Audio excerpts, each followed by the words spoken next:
La lucha contra el terrorismo islamista de Al-Qaeda o de Daesh o de diferentes franquicias también se desarrolla aquí en España. Hay cientos de personas cada día que son vigiladas por Guardia Civil, por policía, por el Centro Nacional de Inteligencia. Es una lucha muy complicada, es una lucha preventiva que intenta evitar que se lleguen a cometer atentados como el que tuvimos en Barcelona en agosto de este año. Y de todas las decenas de operaciones contra yihadistas, hoy Rendueles y Marlaska van a traernos quizá la más sorprendente. Buenas tardes a los dos, Luis y Manu. Hola. Hola, buenas tardes. Que fue la detención de un aprendiz de terrorista muy joven, un chaval español de 15 años, en su pueblo, en la provincia de Córdoba. Los perfiles de yihadistas en España están más o menos definidos bastante bien, ¿no? Algún día ya en este territorio negro nos habéis hablado de ellos. Suelen ser hombres de unos 30 años, ¿no? Los más peligrosos aquí habéis contado que son los que se llaman FF, no sé por qué, ¿no? Combatientes. Foreign fighters. Vale, combatientes extranjeros, bien. Que han vuelto a España después de haber ido a combatir a Siria o Irak, o sea que ya vienen absolutamente fanatizados, ¿no? Y radicalizados. Pero los hombres y mujeres, digamos la policía que lucha aquí contra ellos en nuestro país, están viendo cómo ese perfil, que era muy claro hasta ahora, ese retrato robot, va cambiando, ¿no? Van evolucionando, va cambiando y va a peor. Sí, va a peor y se va haciendo cada vez más joven, ¿no? Los investigadores del CNI, de la policía, de la Guardia Civil, están viendo que en España hay cada vez más chavales, jóvenes, incluso menores de edad, que están dispuestos, o ellos lo dicen así, se declaran dispuestos a matar y a morir por Alá, ¿no? Lo vimos en los atentados de Cataluña, protagonizados por al menos 3 chavales radicalizados en apenas 10-12 meses y que mataron con 18-19 años. Y un agente de la Guardia Civil que lucha contra este tipo de integrismo nos explicaba que ese problema, el de los jóvenes nacidos en España, españoles de nacimiento, que quieren ser miembros del Estado Islámico, ya está aquí. Y que el mejor ejemplo es la historia del protagonista de hoy, de un crío de 15 años que fue detenido junto a otros 2 amigos de su pandilla del instituto y que está siendo investigado por la Audiencia Nacional. Vamos a conocer hoy la historia de este chico, 15 años, no podemos decir su nombre porque obviamente es menor de edad, pero sí que podemos dibujar cómo ha sido su vida hasta ahora y cómo ha acabado imputado por terrorismo, nada menos que en la Audiencia Nacional, con 15 años, ahí es nada. Bueno, los investigadores de España y de los del resto del mundo occidental saben que esto no es nuevo, que el Estado Islámico usa a menores, incluso a críos muy pequeños, y todos tenemos en la cabeza algún vídeo propagandístico de Daesh en los que aparecen menores de edad esgrimiendo armas, incluso cometiendo ejecuciones, ¿no? Los utilizan para cometer atentados, con fines propagandísticos y bueno, para todo. También lo saben que los adoctrinan desde muy pequeñitos, desde muy jóvenes, incluso allí en los territorios que estaban controlados por el califato acuden a escuelas coránicas donde hay una parte muy importante de adoctrinamiento ideológico. Y en nuestro país es verdad que hay una parte bastante oculta pero muy real de la lucha contra el terrorismo que incluye controlar o monitorizar o estar pendiente de los movimientos de algunos jóvenes que empiezan a dar síntomas de alarma, empiezan a dar señales en institutos o en colegios, ¿no? Señales preocupantes. Y esto fue precisamente lo que ocurrió con este chaval en Lucena, en Córdoba. Pues un chico de 15 años que era estudiante de segundo de la ESO y estaba pues en un instituto público allí en Lucena. Todo empieza cuando la profesora de plástica les pide a sus alumnos que compongan una canción y les da tema libre. ¿Qué pasa entonces? Eso es que nuestro chaval, uno de los alumnos, decide que la canción que él va a componer se va a llamar, la titula él así, se va a llamar Los Terroristas. Eso ya es como un poco preventivo, ¿no? El alumno escribe la letra en un folio, lo acompaña con varios dibujos de pistolas, explosiones y símbolos de guerra. Y la letra, que está incorporada al sumario de la Audiencia Nacional, dice así: somos terroristas, vamos a hacer bombas, te vamos a reventar la casa y el piso, vamos a hacer boom, tú solo sal corriendo. Voy a cargarme el instituto con C4, que es un explosivo plástico de uso militar, y dinamita. Todos los judíos, boom. Tal cual, así, ¿eh? Alguno pensará, bueno, igual es, hombre, esto con 14 años o menos, porque no hablamos de ahora, igual de esto ya hace tiempo, ¿no? Igual es una gamberrada, a pesar de que las palabras que menciona son terribles, ¿no? Porque habla de terroristas como ídolos y además se considera a sí mismo un terrorista. Sí, él se incluye, digamos, dentro de ese grupo, dentro de los terroristas, como un terrorista de manera activa, ¿no? Pero es que este chaval, además, no solo por esa letra de esa canción, sino que dio otras señales bastante preocupantes. Otro profesor suyo, en este caso el de Naturales, pues contó luego a la Guardia Civil un incidente distinto.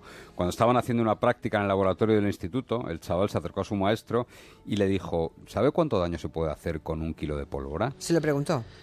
Este adolescente español también le demostró a su profesor un conocimiento y curiosidad que el profesor luego explicaría que era excesivo por cómo se fabricaban, cómo se manejaban explosivos como por ejemplo dinamita o nitroglicerina, ¿no? Y explicó un incidente que él mismo supuestamente sufrió en su casa cuando, dijo, quedó inconsciente haciendo lo que él mismo llamó experimentos para conseguir fabricar explosivos con distintas sustancias, ¿no? No hace falta recordar aquí ni explicar cómo se fabrica de forma bastante sencilla a partir de acetona, agua oxigenada y otras sustancias legales el TATP, que es el explosivo que estaban intentando elaborar los asesinos de Cataluña en agosto cuando explotó y saltó por los aires su base en Alcanar. En Alcanar, efectivamente. Bueno, hay otro episodio, en fin, yo con lo que habéis contado hasta ahora ya es como para alertarse todos, ¿no? Profesores, director del colegio, pero es que hay otro episodio más que hace que ya las alarmas se disparen, que es cuando observan que este chico y sus amigos dan un paso más. Sí, este chico y los 2 amigos de su pandilla, los 3 formaban una pandilla, y ellos mismos se autodenominaban los magrebíes en las redes sociales. Uno de ellos acude poco después de esos incidentes al instituto armado con un cuchillo y se lo enseña a todos los demás chavales, ¿no? Suponemos que era para demostrar al resto lo fácil que era conseguir un arma que muchas veces se ha convertido en arma mortal y en arma usada por los terroristas, como recientemente en Londres, ¿no? Sí, sí. Y que incluso se podía introducir fácilmente en el colegio. Cuando meten ya el cuchillo en el colegio, los agentes de la Guardia Civil ya seguían los pasos de los 3 chavales. O sea, ya estaban sobre aviso y ya los estaban controlando, quiero pensar, ¿no? Sí, sí. Lo llamaron Operación Radix y averiguaron que los 3 jóvenes estaban en lo que ellos dijeron un proceso de autoadoctrinamiento y que tenían en los ordenadores mucho material de propaganda yihadista, ¿no? Y terrorista. También que habían ido ellos mismos publicando durante varios meses fotos y vídeos de contenido terrorista, algunos de ellos protagonizados por ellos mismos. Y pregunto, ¿la Guardia Civil qué tipo de material encontró en los ordenadores de estos chicos? 3 menores de edad, ¿eh? Españoles, recordemos. ¿Qué tipo de material había? Está plasmado en el sumario de la Audiencia Nacional y la Guardia Civil lo escribe, los investigadores. Los 3 chavales dicen que llevaban un proceso de autoadoctrinamiento en el que fueron entrando, siguiendo vídeos, siguiendo material del Estado Islámico disponible en Internet, esa enorme fábrica de propaganda que tiene el Estado Islámico. Bueno, pues estos chicos fueron presa de ellos. Luego ya fueron publicando vídeos y mensajes a favor de cometer atentados que ya eran de su cosecha propia. Por ejemplo, el mediano de los 3 jóvenes, un chaval de apenas 16 años, publicó una fotografía suya posando con un cuchillo. También otra foto distinta en el interior de la mezquita de Córdoba, donde se le ve sonriente y escribe: a veces hay que ser malo para no parecer tan bueno. Los 3 chavales que estaban siendo vigilados por la Guardia Civil también tenían en el ordenador pasajes del Corán, fotografías de Bin Laden, imágenes del atentado del Estado Islámico en el paseo marítimo de Niza, el paseo de los ingleses, en el que un conductor suicida mató a 86 personas, y también imágenes del asesinato del embajador ruso en Siria, Andrei Karlov. Bueno, ¿y qué pasa por la mente de esos 3 jóvenes españoles? O sea, ¿cuándo se da cuenta la Guardia Civil que no son gamberradas, que no son chiquilladas de niños, digamos, extraños? Bueno, los investigadores de la UCE, de la Guardia Civil y el juez entendieron rápidamente que no. Sí que es cierto, sí que es verdad que su material integrista era en parte propio de adolescentes, pero claro, es que Daesh publica material destinado a ese público, a esos adolescentes, ¿no?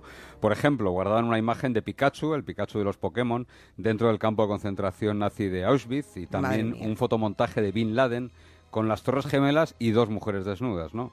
Al lado de estas bromas, que bueno, se pueden considerar de bromas de muy mal gusto, tenían también documentación curiosa para chavales tan jóvenes. Por ejemplo, había imágenes de la Marcha Verde de finales del franquismo y con la que Marruecos se anexionó buena parte del Sáhara. Y también almacenaban en sus ordenadores armas de fuego letales como un subfusil Uzi, muy popular. Un UCI muy popular entre los terroristas. Sobre el chaval de 15 años, los Sí. investigadores de la Guardia Civil escriben textualmente que presenta menor madurez que la que corresponde con su edad biológica. Pero ¿Menor? Sí, menor. Pero también apuntan que él y sus amigos tienen, dicen así, comportamiento disruptivo, pobre rendimiento escolar y baja socialización que han visto quebrantados sus valores porque, a pesar de haber nacido en España, tienen arraigo en Marruecos. Son jóvenes españoles de familias marroquíes, ¿no? Estos jóvenes al final no encajan, no se sienten ni españoles ni marroquíes, y lo que apuntan los investigadores es que pueden ser carne de cañón o, como escriben los guardias civiles en los informes, caldo de cultivo para organizaciones terroristas a la hora de reclutar nuevos miembros. Claro, claro, si no tienen ni arraigo en ningún sitio, bueno. Y la Guardia Civil supongo que vigila los teléfonos de estos chicos, ¿no? Estos aspirantes a yihadistas, sí, seguidores del Estado Islámico, deben tenerlos monitorizados. Sí, y esa monitorización da como resultado que la Guardia Civil concluya que los chavales van fanacitándose paulatinamente. Lo escriben así textualmente. El 14 de julio del año pasado, después de que el terrorista tunecino Mohamed Laouech irrumpiera con su camión y matara a 86 personas en Niza, el joven de 15 años, el pequeño de los magrebíes de Lucena, llamó por teléfono a su padre. Ambos hablan sobre lo que ha ocurrido, sobre el atentado de Niza del año 2016, y el joven se mostraba eufórico por el atentado en Francia. Estaba contento hasta tal punto de que su padre le pide que se calme y le dice que por favor que deje de hablar de eso. Claro. El padre, por tanto, trata de calmar a su hijo, que se está alegrando nada menos que de la muerte de 86 personas en ese brutal atentado, y el asunto es complicado, ¿no? Mucho más si sabemos. Ahora viene, ¿no? ¿Quién es el padre de ese chico que luego fue detenido? Sí, el padre formaba parte, el día de esa llamada, de la directiva de la Comisión Islámica de España, que es la junta rectora de todos los centros de culto musulmanes en nuestro país, ¿no? Digamos, la directiva de los musulmanes en España. No vamos a dar muchos más detalles, pero sí diremos que 2 semanas antes de que la Guardia Civil acabara deteniendo a su hijo y a sus 2 amigos, esa junta directiva, esa comisión islámica, se reunió con el rey Felipe VI en el Palacio de la Zarzuela. Madre mía. Y finalmente, 2 semanas después de esa reunión, es cuando la Guardia Civil detiene a los 3 chicos, ¿no? ¿Por qué? Pues durante el mes de febrero los investigadores descubren que los 3 jóvenes están tratando de hacerse con armas y explosivos, es decir, han dado un salto más, han dado un paso más y estaban ya con los actos preparatorios para lo que podría ser un atentado. Así consta en el sumario de la Audiencia Nacional. El juez, en ese momento, como se hace casi siempre, a veces el paso es un poquito previo, pero desde luego si ya se están moviendo, no que los tengan, sino que se están moviendo para obtener armas y explosivos, se decide detener y así lo decidió el juez de la Audiencia Nacional. Al tratarse de menores de edad, deben declarar en presencia de sus padres, de un tutor legal.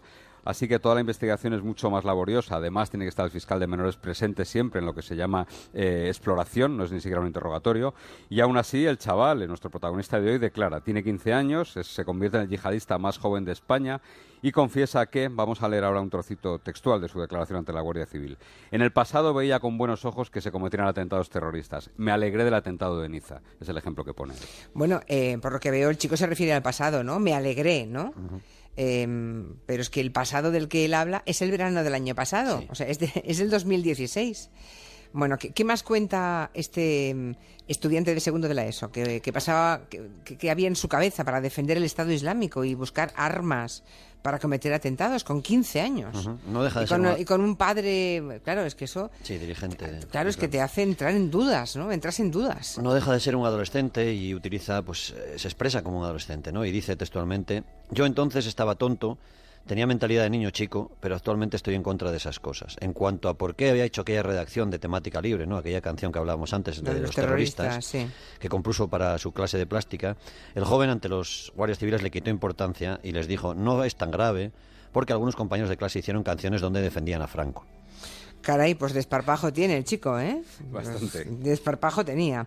Los 2 amigos de este chico también fueron detenidos, ¿no? ¿Y ellos cómo explicaron ese afán que sentían por fabricar explosivos o por buscarlos? Pues con idéntico desparpajo que su compañero, el que se quedó inconsciente tratando de fabricar explosivos caseros, le contó al juez que lo había hecho, leemos parte de su declaración, por si tengo que sobrevivir cuando venga una guerra. Y añadió, con la llegada de Donald Trump al poder, no es descartable que esto ocurra, que haya una guerra. A los 3 se les puso en libertad, pasaron por centros de menores y al menos uno de ellos, ya que sepamos, ha regresado a casa con sus padres. Así que de momento, bueno, el final de esta historia es medianamente, bueno, pues al menos uno de ellos ha vuelto con los padres y los otros están en centros de menores tutelados por la Junta de Andalucía en este caso, y eso sí, bajo una estricta vigilancia judicial. Claro, y el día que salgan, imagino que esa vigilancia va a seguir, ¿no? Imperceptible para nadie, pero... porque no, bueno, en este combate contra los integristas islámicos en España también hay un niño, hay un bebé, es una historia bastante impresionante, un bebé que ha estado más de 1 año encarcelado, ¿no? Sí, es una historia dura, sí. Tenía 15 meses el crío cuando fue detenido en el puerto de Algeciras. Iba con sus padres, Chukri el Jadouchi, marroquí, y Sara Vallejo, una mujer granadina. Y desde que nació el crío parecía condicionado porque le habían puesto el nombre de un tío suyo, de un hermano del padre, que había muerto en Siria luchando con el Estado Islámico, con el Daesh, y se hacía llamar Abu Jafer, y murió en el 2014. Y otro de sus tíos, por vía paterna, Akraf, acudió a sustituir al hermano en Siria para hacer la yihad y también murió allí. Akraf empotró un camión con explosivos contra un puesto militar. En el 2016, en el mes de abril, la Guardia Civil detuvo a los padres de este crío, de este bebé, cuando trataban de salir de España con él, y se lo intentaban llevar. El padre insistió en que se iban a Marruecos a un funeral, pero la Guardia Civil no lo creyó y todo indicaba que iban a acabar en Siria, en territorio del califato, para unirse a las filas del Estado Islámico. Llevaban ropa para todo el año, llevaban cañas de pescar y llevaban un billete solo de ida, lo que hacía muy difícilmente explicable eso del viaje a Marruecos. En algunas conversaciones, además, el padre ya había expresado su disposición, hablando con amigos, a sustituir a su hermano en Siria si le ocurría algo. La Audiencia Nacional condenó a 6 años de cárcel a los dos, al padre y a la madre, y el bebé fue creciendo con su madre en una celda del módulo especial de la prisión de Aranjuez, aquí en Madrid. La odisea de este crío acaba de tener un capítulo nuevo, un capítulo positivo para él. El Tribunal Supremo ha rebajado hace apenas 10 días la condena del padre a 2 años, de 6 a 2 años de prisión. Sí. Entiende que está probada su radicalización, que es un islamista, pero lo que dice el Tribunal Supremo es que la idea de ir a Siria era solo un proyecto, que no se había concretado, ¿no? Y también se ha revocado la condena de la madre, que ha sido absuelta y ha recuperado la libertad con su bebé después de 15 meses. El padre también saldrá muy pronto de prisión. Bueno, me gustaría saber cuántas fuerzas, ¿no? Cuánto tiempo y cuántos efectivos tienen tanto CNI como Guardia Civil como Policía tienen que emplear en la vigilancia y el control, seguramente de cientos de personas, ¿no?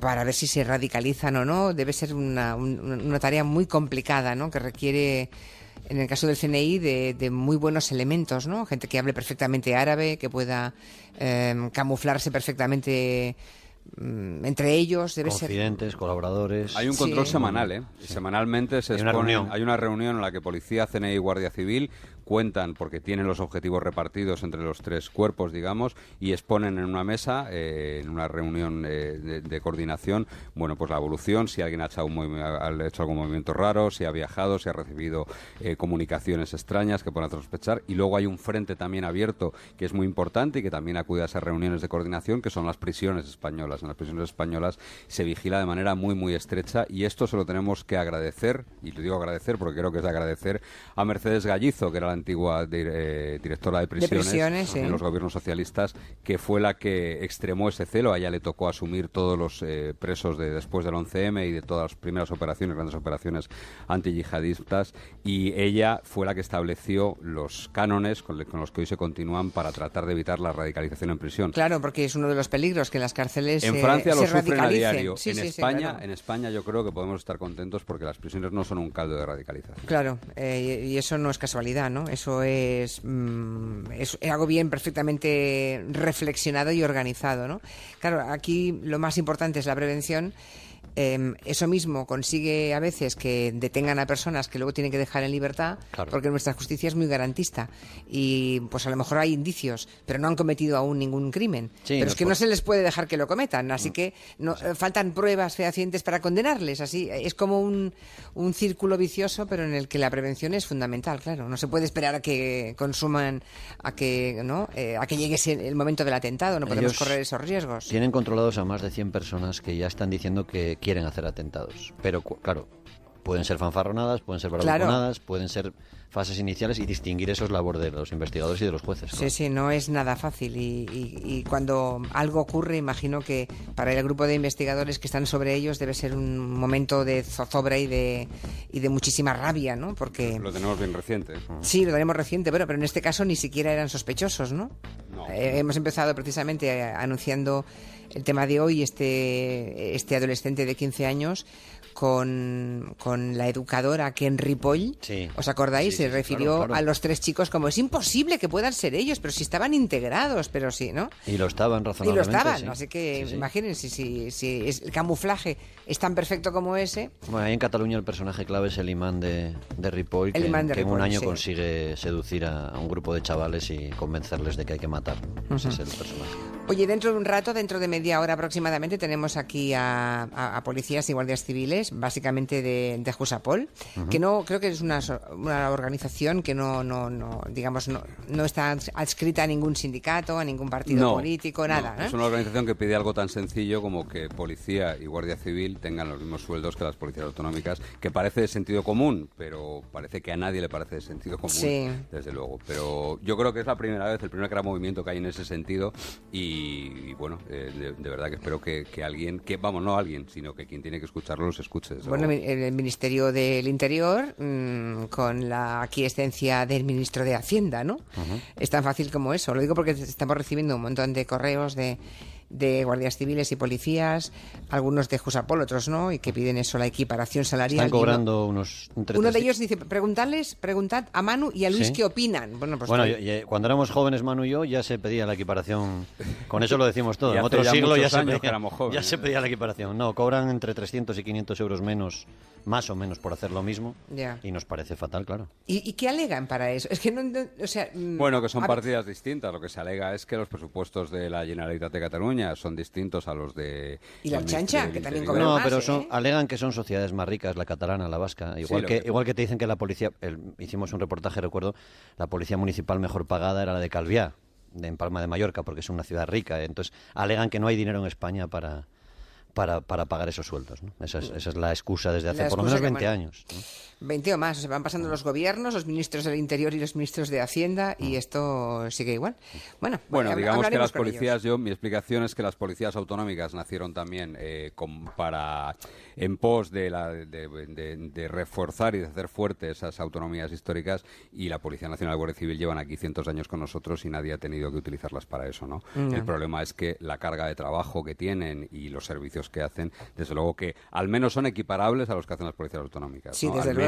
Al menos equiparables, pero no tiene ningún sentido, de verdad que no tiene ningún sentido. No, es que hay igual trabajo, igual que lo defendemos cuando es hombres y mujeres, ¿no? Hay igual trabajo, igual sueldo, ¿no? Cualquier otra cosa resulta injusta. Bueno, lo haremos con ellos enseguida, dentro de media hora aproximadamente, que ya les tenemos a todos pendientes de la radio. Pues que tengan mucha suerte. Sí, se la desearemos, porque otra cosa, no sé yo, no les veo muy por la labor, pero vamos a defenderlo. Hasta la semana que viene. Adiós. Adiós.